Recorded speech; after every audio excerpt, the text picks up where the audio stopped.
l'un des deux grands Karl de l'histoire, mais lui est mieux habillé. C'est Karl Lagerfeld.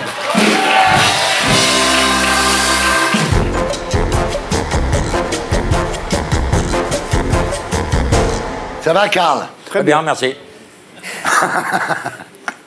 Comment va Choupette? Ben, Choupette va très bien. Elle a été un peu malade cette nuit parce qu'elle avait trop mangé, mais ça allait. Ah oui, ça va. Alors, est-ce que Choupette est devenue végane? Ah non, ça, c'est pas son genre. Hein. Non, elle mange toujours de la viande. La viande et du poisson. Et vous, est-ce que vous êtes devenu végane, Karl? Non.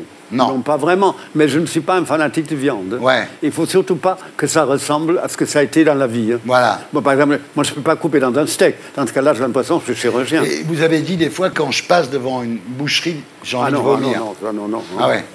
Mais ça remonte à mon enfance. Quand j'ai passé mon enfance à la campagne, on ne dirait pas, dans une ferme modèle que mon père avait, puisque mon père avait des usines de lait condensé, donc on avait une ferme modèle. Et un jour, je passe dans une arrière-cour de cette ferme immense. Ils étaient en train de tuer un cochon. Ouais. Ils poussaient de tels cris que je n'ai pas pu manger de la viande pendant des années. Je devais avoir 7-8 ans. Hein. Alors, Choupette fait la une des magazines. Ah, oui. Choupette fait des pubs. Choupette gagne 3 millions d'euros par an. Il a gagné plus d'argent avec sa chatte que Clara Morgan. Hein. Ouais, ça c'est sûr. Alors, résultat des courses, Choupette est fatiguée. Ah non, mais c'est pas elle, ça. Elle n'est pas fatiguée, Choupette, non? Ah non, elle dort tout le temps et elle a toujours quelqu'un avec elle, elle n'est jamais seule. Ah non, c'est le centre de la vie chez moi. Elle a combien de personnes à son service, Choupette, à peu près? Je ne peux pas vous le dire. Ah ouais, c'est choquant. C'est choquant. Oui, bah, ça dépend pour qui. Hein. Ouais. Ça fait des emplois. Oui. Alors, heureusement, il y a la peluche. Oui. Ah, c'est beau, ça. Ah, elle est belle, hein. Alors, on peut avoir une petite Choupette. Petite Choupette en peluche. Mais je ne suis pas sûr qu'il y a encore dans le commerce, je crois que c'est tout vendu. Oui, c'était vendu en... 24 heures. Est-ce que Choupette va avoir sa griffe? Non, elle a ses griffes, mais pas elle n'a pas griffes. sa griffe. Ouais. Alors, Karl, elle est où, Choupette, pendant les défilés, par exemple? Vous l'emmenez ou... Non, c'est moi avec sa femme de chambre. Choupette ne va pas au défilé, nous, on y va. Et pour le défilé de la collection Printemps-Été Chanel 2018, vous avez recréé, Karl, les gorges du Verdon au Grand Palais, à Paris. Pour rembourser un décor aussi somptueux, il faut vendre au moins 2 robes de la collection, non? Vous savez, on ne me parle pas de prix, donc je ne sais pas. C'est vulgaire. Alors, Karl, comment ça se passe? Vous dites, je veux les gorges du Verdon, je veux une fusée qui décolle, je veux un supermarché, les gens le font. Il n'y a pas de discussion. Il n'y a pas de discussion, j'adore. Ah, le Kaiser! Le Kaiser! Comment ça se passe? C'est très simple. Ma mère m'a appris une chose dans la vie. Elle m'a dit, voilà ce qu'il faut faire. L'opinion générale d'une personne seule. Ah oui, d'accord. Alors, toujours sous la verrière du Grand Palais, vous avez recréé l'atelier de couture. Donc, ensuite, vous aviez fait les métiers d'art au Ritz. Et vous récidivez, car le 6 décembre à Hambourg, vous faites les métiers d'art à la Philharmonie qui est sublime. Qui est un endroit extraordinaire. Et je suis né à Hambourg. Vous faites ça partout, en plus, pas seulement à Paris. Il n'y a qu'en Grèce, on n'a pas pu aller parce qu'ils ont refusé de nous louer, je sais qu'ils ont besoin d'argent, ces pauvres gens, de nous louer leur patrimoine. Oh, ils ont refusé de louer Olympe. Oui. Le Parthénon. Peut-être pour qu'on ne voit pas à quel point c'est un mauvais état. Oh, il est d'une méchanceté. Oui, alors vous voyagez énormément, effectivement. Vous venez d'ouvrir, Karl, votre 100e boutique en 5 ans. Oui, c'est que je suis bien entouré. Vous détestez, en fait, prendre l'avion de ligne parce qu'il faut faire des selfies avec les passagers. Ah, oui. Quand on se déshabille au contrôle, les gens vous photographient. Dans les pires positions. Voilà, oui, ça je comprends, là, j'ai pas envie, comprends très bien. Alors, voyagez en avion privé et vous dites, si on ne me donne pas un petit avion, je reste chez moi parce que... bon, bref. Cela prouve au moins qu'on me désire. Et vous voulez être désiré. Si on veut vous avoir quelque part dans le monde, il faut vous envoyer un avion. Mais vous savez, je crois que c'est Diderot qui l'a dit, il n'y a pas d'amour, il n'y a que les preuves d'amour. Oui. S'ils ont envie, eh ben, ça se prouve. Voilà, ça se paye. On va voir ça.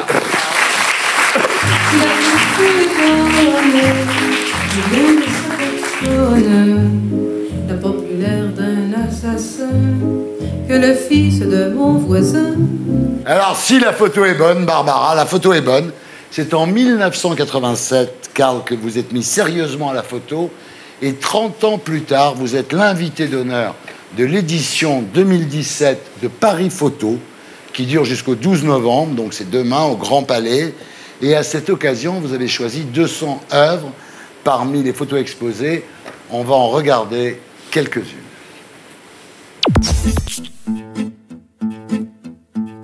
Sous le ciel de Paris s'envole une chanson. Elle est née d'aujourd'hui dans le cœur d'un garçon. Sous le ciel de Paris marchent des amoureux. Leur bonheur se construit sur une aire fait pour eux. Sous le pont de Bercy, un philosophe assis, deux musiciens, quelques badauds, puis les gens par milliers. Sous le ciel de Paris, jusqu'au soir vont chanter l'hymne d'un peuple épris de sa vieille cité. Et voilà.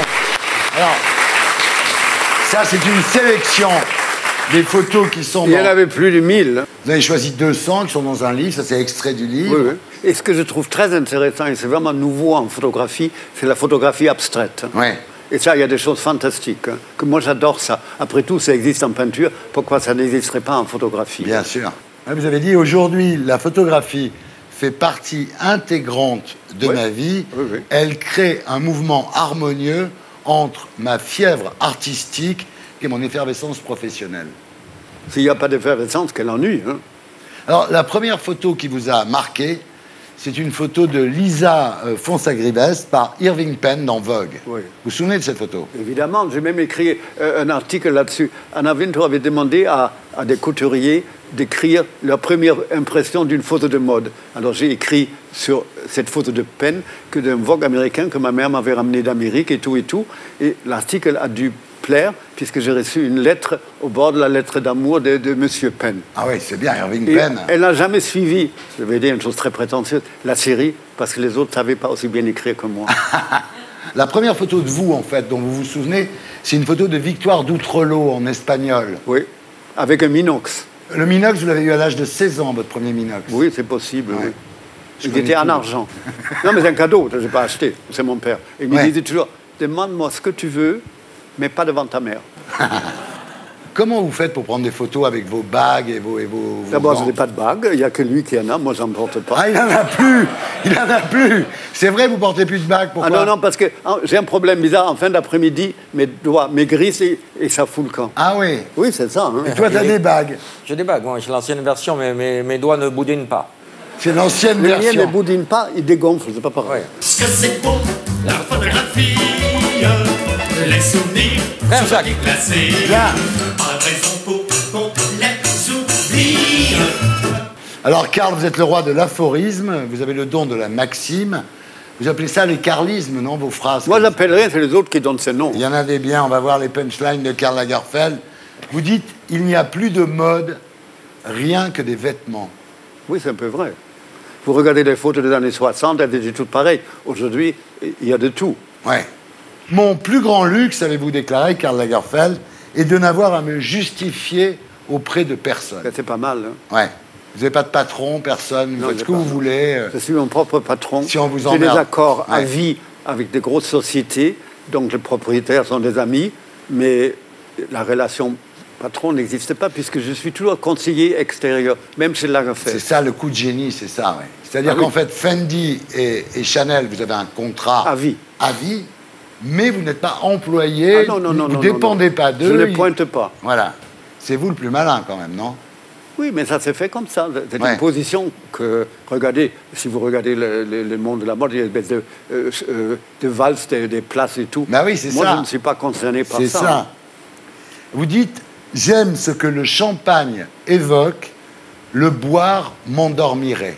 Et oui, je ne peux pas boire d'alcool, je m'endors tout de suite.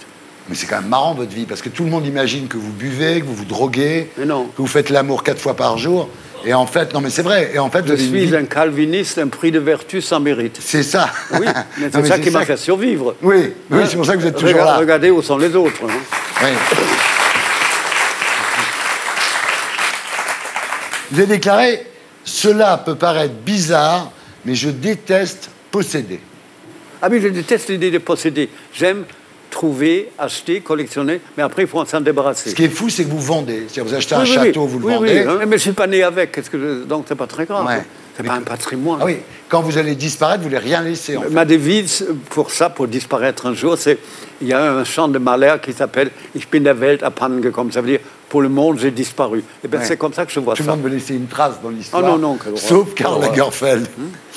Je suis autant admiratif d'IKEA, de H&M, que des marques de luxe. Ça aussi, c'est un truc à vous. C'est-à-dire que vous êtes allé vers des marques très populaires. C'est ça qui m'a rendu populaire. Oui.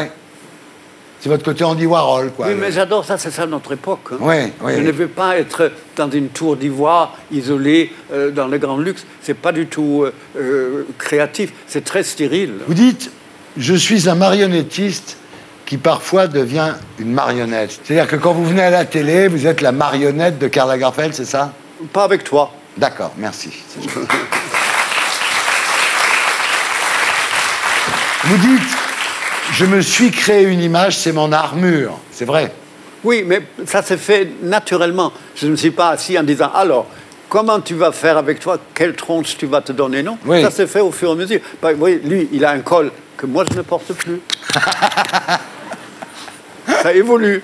Le matin, quand je me réveille, je ressemble à Beethoven. Oui, parce que mes cheveux, ça fait ça. Ah, pas le chien, le compositeur. Ah oui, évidemment. Ah, bon. Je suis mon propre dictateur de l'exigence. C'est ça, je vous connais suffisamment pour savoir que vous êtes très exigeant avec les autres, mais d'abord avec vous-même. Ah oui, je suis auto-facho. Auto-facho. Vous dites alors une phrase que j'adore, ça va plaire à Christina Cordula, le shopping est une activité culturelle. Eh oui, à notre époque, c'est ça, je suis navré. Ouais. Il n'y a pas de honte à ça. C'est valorisant, elle fait les reines du shopping. Donc tu vois, tu fais une émission culturelle sur M6, Christina. C'est Karl Lagerfeld qui te dit. Ah, il y a une phrase, j'adore les phrases de Karl. Les pantalons de jogging sont un signe de défaite. Oui, non, parce que si on se laisse aller des élastiques et tout, tout fout le camp. Hein. Voilà, il faut avoir des costumes. Ah non, il faut une certaine discipline pour que ça reste ferme. Voilà, je suis d'accord avec vous. C'est bon, je suis assez d'accord avec vous. Je pense que les tatouages sont horribles. C'est comme porter une robe Pucci à vie. Oui, et les tatouages. Ouais. Je déteste ça. Un ou deux petits trucs quelque part. Bon, fleur de lys, ça va. Alors les gens qui sont imprimés de haut en bas, je trouve ça d'autant plus. Ces gens vont vieillir. Donc tout ça va devenir des drapés imprimés. Hein. Le régime est le seul jeu où l'on gagne quand on perd. C'est vous qui m'avez donné envie de faire le régime, en fait. Eh ben c'est bien, je suis ravi. Hein. L'ancien régime. Oui, mais on ne coupera pas la tête. Voilà.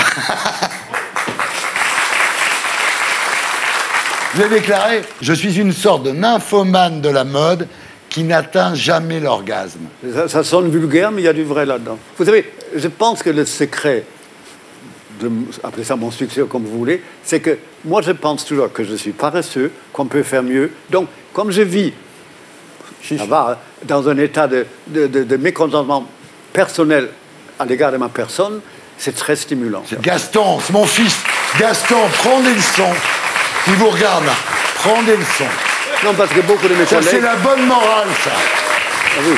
Non, parce que beaucoup de mes collègues font des rétrospectives, ils nagent dans leurs archives et tout. Je suis contre ça. Le monde n'est pas le même, donc vous n'allez pas les encombrer de vos vieilleries. Ouais. Je me souviens de Karl, la première fois que j'ai interviewé Karl, je lui ai dit qu'il avait gagné le concours de la Woolmark avec un petit manteau en cheviote jaune. Oui. Il m'a regardé, il m'a dit, il n'est pas comme les autres, lui. Et vous savez, c'était un concours organisé dans le monde entier où il y avait 200 000 concurrents. Hein. Ouais. C'est dingue. Hein. Saint-Laurent avait gagné aussi. Oui, lui, c'était pour une petite robe. C'est marrant. Hein. Alors, autre phrase de Karl Lagerfeld, mes lunettes, c'est ma burqa à moi. Eh oui, c'est un peu ça. Je déteste avoir des conversations intellectuelles, seule ma propre opinion m'intéresse. Eh oui. Voilà. Mais j'aime être surinformé, même sur des lectures les plus arides et tout, mais j'en ai pas envie d'en parler. La tendance, c'est le dernier stade avant le ringard. Ça veut dire quoi, ça? Quand ça devient trop branché, eh ben, la frontière du ringard n'est pas loin. Ah ouais. T'as grave raison, t'as toujours non. raison. Voilà quelqu'un. C'est vrai.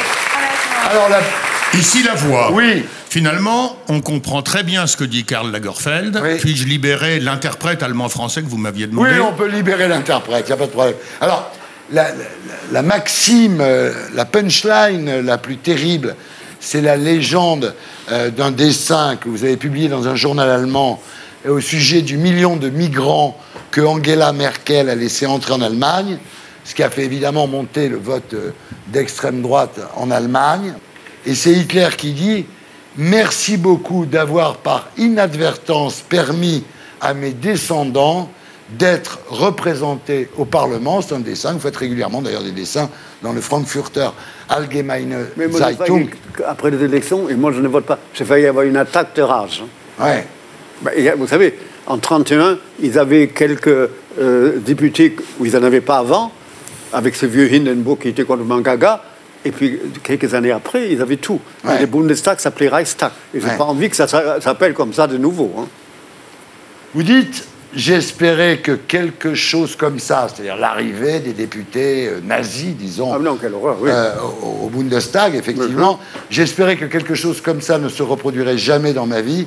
J'ai honte de l'Allemagne. » Oui, et même pour moi-même. Comme je suis allemand, je dois assumer. Vous pensez qu'Angela Merkel a fait une grosse faute? Oui, à mon avis, oui. Parce que regardez la France, qui est le pays des droits de l'homme et tout, ce qui n'a pas empêché la colonisation, ils prennent, je ne sais pas, 10 000 ou 20 000. Elle, qui en avait déjà des millions et des millions, qui sont bien intégrés, qui travaillent, c'est très bien parce que, de toute façon, la démographie là-bas, elle est un peu descendante. Mais elle n'avait pas besoin de se taper 1 million en plus pour se donner une image charmante après l'image de marâtre qu'elle s'était donnée dans l'histoire de la crise grecque. C'est un peu ça. Tout d'un coup, la sœur la fille de Pasteur ressort. Hein. Est-ce que vous croyez qu'elle l'a fait pour faire excuser son attitude pendant la crise grecque ou pour montrer que l'Allemagne, par rapport à ce qui s'est passé pendant la Deuxième Guerre mondiale, ou pour montrer que l'Allemagne était un pays finalement accueillant? Oui, mais là, je vais dire une horreur. On ne peut pas, et même s'il y a des cas entre tuer des millions de Juifs pour faire venir des millions de leurs pires ennemis après. Vous savez, on demande aux gens de prendre des jeunes gens. Je connais quelqu'un en Allemagne qui a pris un jeune Syrien qui parlait un peu anglais. Au bout de 4 jours, vous savez ce qu'il a dit à la dame? Vous savez, finalement, la meilleure invention de l'Allemagne, c'est l'Holocauste. Ah oui. Il était dans la rue dans la minute qui suit, je vous dis tout de suite. Hein. Ouais. Oui, l'horreur. Et pour être sûr de ne rien rater de Inarditube, abonnez-vous et mettez un pouce bleu.